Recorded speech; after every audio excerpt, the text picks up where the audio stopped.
दुनिया सब लोकप्रिय चढ़ई हूँ बजरी। साधारण भाषा लोक यह बजरी बोली कही कहीं कहीं बालीशुआ बारमास चढ़ई रंगीन चढ़ई कही आपण मैंने हुए तो ये चढ़ई विषय अल्प बहुत किसी तथ्य जानी आम मान प्रायतः 90% लोक बजिश रु ही आम चढ़ई हबिटा स्टार्ट कर बजिश मान आम किपर खाଇବା पीवा दवा बजिश मान आम किपर भल ब्रिडिंग नहीं पार बजिश मान लाइफ स्पान केते दिन होता है बजिश मान आम किपर सुस्थ बा हेल्दी रखिपर से विषय आज भिडियो कथा भिडियो बनी।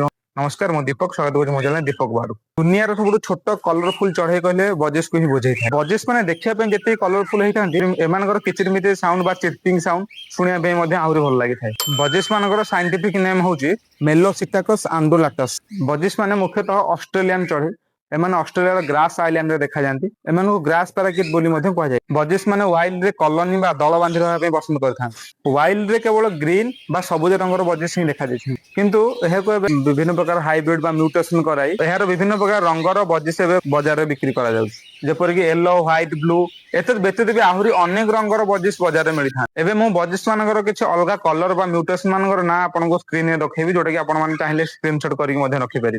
मुख्यतः प्राय लोक बजिश किनला बेले मेल फिमेल किनला बेले डाउट रे ही पड़ी था बजिश मानकर मेल फिमेल जाना जेंडर आइडेंटिफाई करवा अत्यंत सहज जेपरिक अन्य चढ़ई मानकर मेल फिमेल जानापी डीएनए कार्ड आवश्यक पड़ता है सेहीपरि बजिश मानकर मेल फिमेल जानापी कौन डीएनए कार्ड आवश्यक पड़ न था खाली आखिर देखी मेल फिमेल जानी हो पार जदि चढ़ईटी फुल आडल्ट हो जाए तार नाकर ऊपर भाग में डार्क ब्लू गाढ़ नील बैगनी कलर थाए तेज आप बुझा दरकार से चढ़ईटी मेल बोली किंतु गोटे कथा ध्यान रखु यह कम बयस बा छोट छुआ चढ़ई मान पाखे देखा जाए ना सेहीपरि जदि बजिश नाकर ऊपर धला थाए बादामी कलर बा ब्राउन कलर थाए तेज आपण मैंने बुझा दरकार यही बजिश फीमेल बोली विशेषकर बुझा दरकार जो फीमेल माने आडल्ट अवस्था बा अंडा दवा अवस्था आसते से नाकर ऊपर भाग बादाम कलर बा ब्राउन कलर हो जाए किंतु आपण गोटे कथा गुरुतर ध्यान देवा उचित जदि चढ़ईटी छोट छुआ बा सेमी आडल्ट अच्छी तेज यही समय तार मेल फिमेल जानवा टिके कष्टकर हो जाए कारण छोट छुआ बा सेमी आडल्ट अवस्था थिबा बेले बजिश मानकर नाकर ऊपर भागटा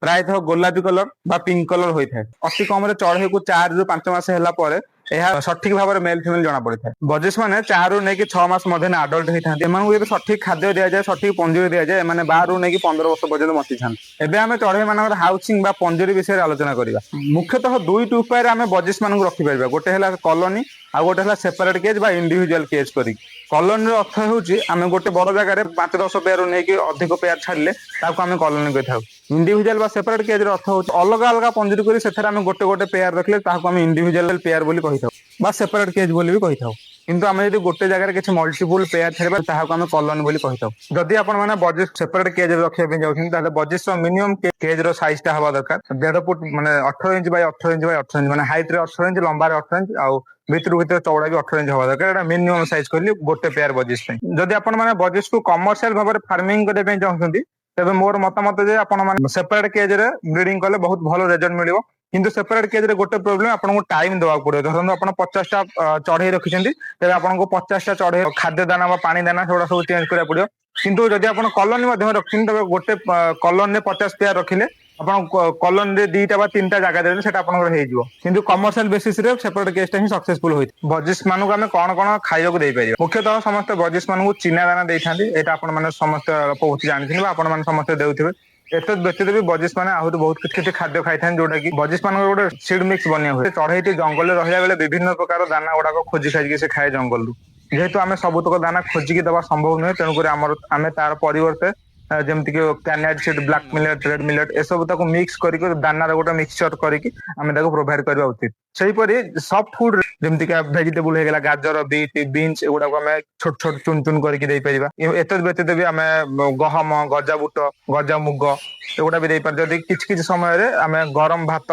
न हल्का उषुम थिया भात दे पारिबा सब मन रखु गोटे कथा जे बजिश मुख्य खाद्य हूँ दाना आपण भात किंबा गहम मुग एगुड़ा दिन तमाम चढ़ई को देवेनि कहीं बजिशटा जंगल में मुख्यतः दाना ही खाई थाए तार 80 ରୁ 85 भाग खाद्य दाना रहिबो आ बाकी 15% जोटा मु कहली जे विभिन्न प्रकार गजा मुग शाग अल्प हल्का उषुम भात दे पारिबे आपण किछि समय रे एसबू आपण दे पारिबे जोटा कि आपण दाना खर्चटा भी किछि बंचिला एवं चढ़ई मानकर हेल्थ भी बहुत भल रहे।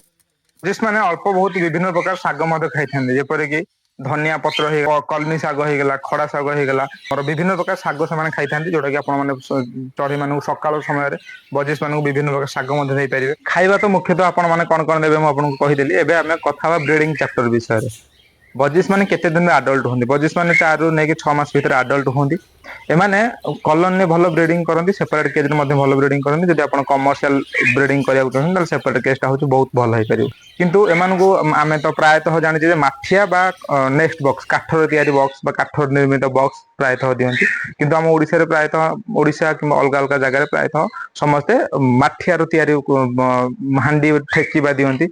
ମାଠିଆର ତିଆରି ଠେକି ବା ହାଣ୍ଡି ଦେଲେ ଗୋଟେ ପ୍ରୋବ୍ଲେମ ହେଇଥାଏ ଯେ, ମାଠିଆର ତିଆରି ଠେକି ବା ହାଣ୍ଡିରେ ଚଢେଇ ଯେତେବେଳେ ଅଣ୍ଡା ଦିଏ ସେଇଟା ଶୀତ ଦିନ ପାଇଁ ଠିକ ନୁହେଁ ବା ଗରମ ଦିନ ପାଇଁ ବି ଠିକ ନୁହେଁ। ସବୁବେଳେ କାଠଟା ଦବା ଦରକାର, କାହିଁକି ନା ମୁଁ ମାଠିଆ ତିଆରି ଠେକିଟା କାହିଁକି ଠିକ ନୁହେଁ ବି କହୁଛି। ମାଠିଆ ଟା ଶୀତ ଦିନ ବହୁତ ଥଣ୍ଡା ହେଇଯାଇଥାଏ, ମାନେ ତଳ ଚଢେଇଟା ଉପର ପଟୁ ଅଣ୍ଡାକୁ ଉଷୁମ କଲା ବେଳୁ ଅଣ୍ଡା ଗୁଡା ତଳ ପଟୁ ଥଣ୍ଡା ହେଇଯାଏ। ତେଣୁକରି ଅଣ୍ଡା ଭିତରେ ଡେଡ୍ ଇନ୍ ସେଲ୍ ହବାର ବି ବହୁତ ଚାନ୍ସେସ୍ ଅଛି, ଛୁଆ ମରିବାର ବି ଚାନ୍ସେସ୍ ଅଛି। ଏବଂ ହାଣ୍ଡିର ସେପ୍ ଟା ଯେହେତୁ ଭି ସେପ୍ ବା ୟୁ ସେପ୍ ରେ ହେଇଥାଏ ତଳ ପଟଟା, ତ ସବୁତକ ଚଢେଇ ଯେତେବେଳେ ଧୀରେ ଧୀରେ ବଡ ହୁଅନ୍ତି, ସେମାନେ ତାଙ୍କ ଉପରକୁ ଉପର ନଦୀ ହେଇକି ରହନ୍ତି। ଯୋଉଟା ଯାହା ଫଳରେ କଣ ହୁଏ, ସବୁଠୁ ଛୋଟରେ ବା ସବୁଠୁ ପଛରେ ଫୁଟିଥିବା ଛୁଆଟିର ସବୁବେଳେ ଡେଥ୍ ହେଇଯାଏ। ବକ୍ସ ଟା ଏଇଥିପାଇଁ ସଜେସନ ଯେ ବକ୍ସ ର ତଳପଟଟା ପ୍ରାୟତଃ ସମାନ ଥାଏ, ଅଳ୍ପ କିଛି ସାମାନ୍ୟ ୟୁ ସେପ୍ ରେ ଥାଏ, ଯୋଉଟାକୁ କନକେପ୍ଟ ବୋଲି କହନ୍ତି ଇଂଲିଶ ରେ। ଆଉ ବକ୍ସ ଟା ନନ୍ କଣ୍ଡକ୍ଟିଭ ହେଇଥାଏ, ମାନେ ସେଟା ଖରାରେ ଅଧିକ ଗରମ ହୁଏନି କି ଶୀତରେ ଅଧିକ ଥଣ୍ଡା ହୁଏନି। ଚଢେଇଟା ଜଙ୍ଗଲରେ ଗୋଟେ କାଠ ବା ଗଛ ବା ଗୋଟେ କାଠ କୋଡରେ ବାସ କରିଥାଏ। ତେଣୁକରି ବକ୍ସ ଟା ଦବାଟା ହିଁ ସବୁଠୁ ଉଚିତ, ଯଦି ଆପଣ ସଠିକ ପରିମାଣରେ ବା ସଠିକ ଉପାୟରେ ବଜିସ୍ ମାନଙ୍କର ବ୍ରିଡିଂ କରିବାକୁ ଚାହୁଁଛନ୍ତି। ବଜିସ୍ ମାନେ ପ୍ରାୟତଃ 3 ରୁ ନେଇକି 7ଟା କିମ୍ବା 8ଟା ପର୍ଯ୍ୟନ୍ତ ଅଣ୍ଡା ଦିଅନ୍ତି।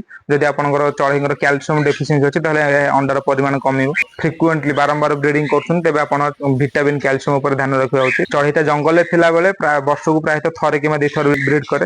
ଆମେ ଯେହେତୁ ଏଠି କ୍ୟାପ୍ଟିଭିଟିରେ ପ୍ରାୟତଃ 3 ରୁ 4 ଥର ବର୍ଷକୁ ବ୍ରିଡ୍ କରୁଛେ, ତେଣୁ ଆମେ ଏକ୍ସଟ୍ରା ସପ୍ଲିମେଣ୍ଟ ଯେମିତି ମଲ୍ଟିଭିଟାମିନ୍ କ୍ୟାଲସିୟମ ଦବା ଉଚିତ। ଏମାନଙ୍କର ଅଣ୍ଡା 15 ରୁ ନେଇକି 17 ଦିନରୁ ଏମାନଙ୍କର ଅଣ୍ଡାରୁ ଛୁଆ ବାହାରେ, ଏବଂ ସେଇ ଛୁଆଟି 32 ରୁ ନେଇକି 35 ଦିନ ଭିତରେ ନିଜେ ଖାଇବା ଶିଖିବା ସହିତ ସମ୍ପୂର୍ଣ୍ଣ ଉଡିବା ମଧ୍ୟ ଶିଖି ଯାଇଥାଏ। ବଜିସ୍ ମାନେ ଅଣ୍ଡା ଦେଲା ସମୟରେ ଫିମେଲ ବଜିସ୍ ହିଁ ଅଣ୍ଡାକୁ ଉଷୁମେଇଥାଏ, ଯେତେବେଳେ କି ମେଲ ବଜିସ୍ ଟା ଖାଦ୍ୟ ସଂଗ୍ରହ କରି ଫିମେଲ କୁ ଆଣି ଦେଇଥାଏ। ଏବେ ଆମେ କଥା ହବା, ଆମେ ତ ବଜିସ୍ ରଖିଲେ କେମିତି ଖାଇବାକୁ ଦବା, କେମିତି ବ୍ରିଡିଂ କରିବା, ସବୁ ବିଷୟରେ କଥା ହେବା। କିନ୍ତୁ ବଜିସ୍ ମାନଙ୍କର ଗୋଟେ କମନ ଡିଜିଜ ଥାଏ।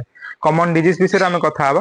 ମୁଖ୍ୟତଃ ଏମାନଙ୍କୁ ଯେହେତୁ ଛୋଟ ଚଢେଇ, ଏମାନଙ୍କର ବିଭିନ୍ନ ପ୍ରକାର କ୍ଲାଇମେଟ ଚେଞ୍ଜ ହେଲେ ଏମାନଙ୍କର ଡିଜିଜ ହେଇଥାଏ। ଯେମିତିକା ମୁଖ୍ୟ ଡିଜିଜ କହିବାକୁ ଗଲେ ଏମାନଙ୍କର ଲୁଜ ମୋସନ ବା ପତଳା ଝାଡା। ସବୁ କ୍ଲାଇମେଟ ଚେଞ୍ଜରେ ଏମାନଙ୍କର ଲୁଜ ମୋସନ ହବାର ସମ୍ଭାବନା ପ୍ରାୟତଃ ଥାଏ। ଲୁଜ ମୋସନ ହବା ପାଇଁ ଆପଣ ଚଢେଇର ଝାଡାକୁ ଟେଷ୍ଟ କରିକି ଆପଣ ଔଷଧ ଦେଇପାରିବେ, ନାହିଁ ତ ମୁଖ୍ୟ କମନ ଔଷଧ କେତେଟା ଓଫ୍ଲୋକ୍ସାସିନ୍, ଅର୍ନିଡାଜୋଲ, ଏହିପରି କିଛି କମ୍ପୋଜିସନ ମେଡିସିନ ଆପଣଙ୍କ ପାଖରେ ରଖିବାକୁ ହବ, ଯୋଉଟା କି ଆପଣ ମାନେ ଲୁଜ ମୋସନରେ ଦେଇପାରିବେ। ଏତଦ୍ ବ୍ୟତୀତ ବି ବର୍ଷା ଦିନେ ଯେହେତୁ ଆସିଲାଣି, ବର୍ଷା ଦିନ ବା ଶୀତ ଦିନ ମାଧ୍ୟମରେ ଚଢେଇ ମାନଙ୍କୁ ଥଣ୍ଡା ଲାଗିବାର ବି ବହୁତ ସମ୍ଭାବନା ଥାଏ।